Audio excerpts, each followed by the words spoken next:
Hi, my name is Janet Williams, my birth name, and I'm called Naeemah Senghor. That's the name I chose for myself. I'm a mom of 6 children and I believe 5 grandchildren at this point. I've been living in Lefferts Gardens for the past, how long have I been living here? Like 30 something years. At the time we purchased this house, we had 5 children, and we were looking 4 children. My husband just told me 4 children, and we were looking for a space that was really nice, like next to the park. And we look at different neighborhoods, and this one just we felt really connected, especially to the park. Kind of remind us of the Caribbean, and so we decided to start looking at houses. First of all, the houses are different. However, the neighbors are so nice. Like especially on this block, I know a lot of people. So we if I go to the cafe, I will usually see someone I know and we talk and everything. And people just chat on their stoop. Sometimes we sit and have wine on the stoop, and just really neighborly. Most people are. Wow, back then there were a lot of men on the corner, on the corner 24/7, smoking, drinking. There was a lot of garbage in the streets, gunshots all the time. The stores, a lot of stores that were closed are burned out, and so now it's different. Now is there's folks moving in and investing in the neighborhood. Okay, so when my oldest children were growing up, it was very rough, and that was my son was born in 1980, so he's 40 something, right? And it was a rough neighborhood. There were crack houses on Flatbush Avenue, garbage, and now it's different. So I think people have invested more into the neighborhood. There's more investment and more a conscious decision to make it better, and that's what we did. Me and my husband, we consciously want to make it better for our children.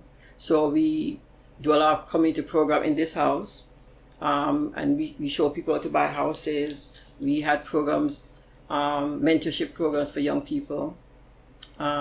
We would drive in our car and have food for the homeless people. We would clean up the sidewalks.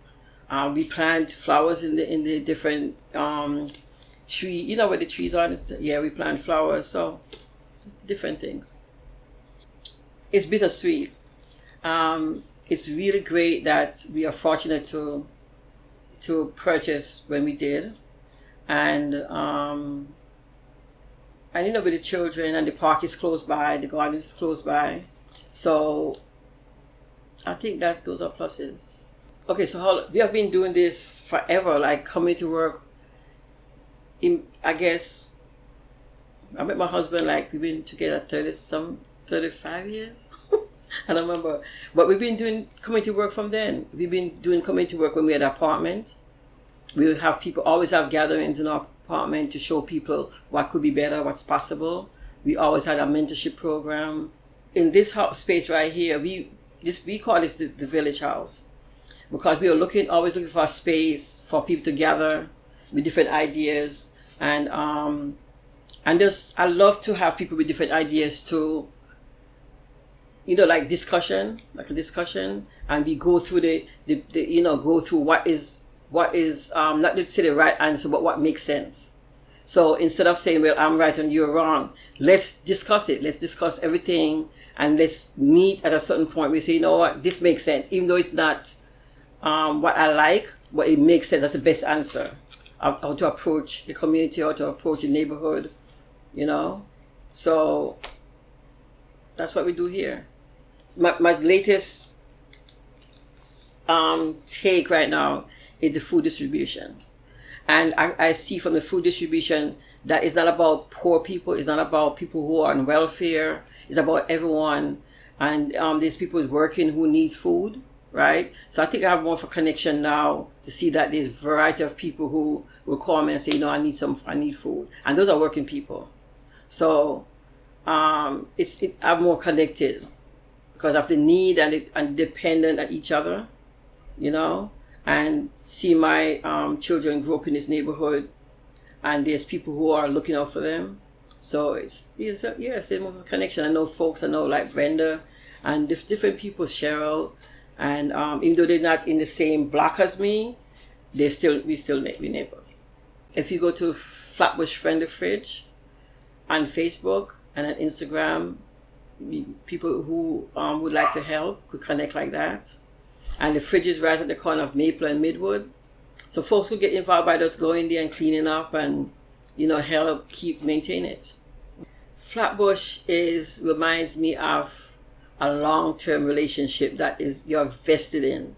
Like it's no out, it's no divorce. It's like the good, the bad, and the ugly. We are in this together. That's what I look at Flatbush as. Like, sometimes I see the garbage in Flatbush Avenue, but when I see the people, when I see the children, when I see that my children grew up in Flatbush, grew up in this area, when I see that my daughter who have a business, and she called it Bush Baby, because she's a Flatbush baby, because she was born right here in this house. So I could describe to people, it's like a long-term relationship that is ups and downs, but it's worth staying with.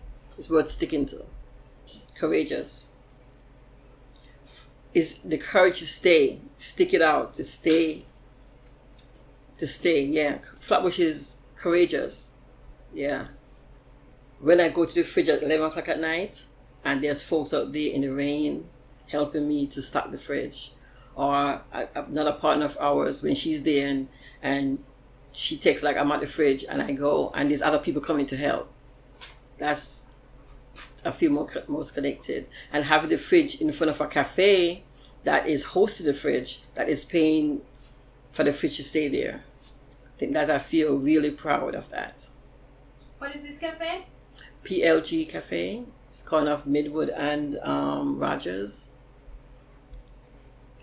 Okay, so I look at Flatbush. Now, if you take pockets of different people in the different neighborhoods and put them together, then you say, okay, it's a community. But my desire is to have, like, people on this block, like each block, know each other intimately. And that does not say just hi, but really take care of each other. And at 2 o'clock in the morning, can you call your neighbors? That's a community to me. When you could pick up the phone and say, you know what, I need help at 2 in the morning. And the community will come to your aid. That's how I see it. I have a great family. And I have friends, and I have a lot of information that I think folks need to have. And I think that's a crucial when this information is there and folks do not have it.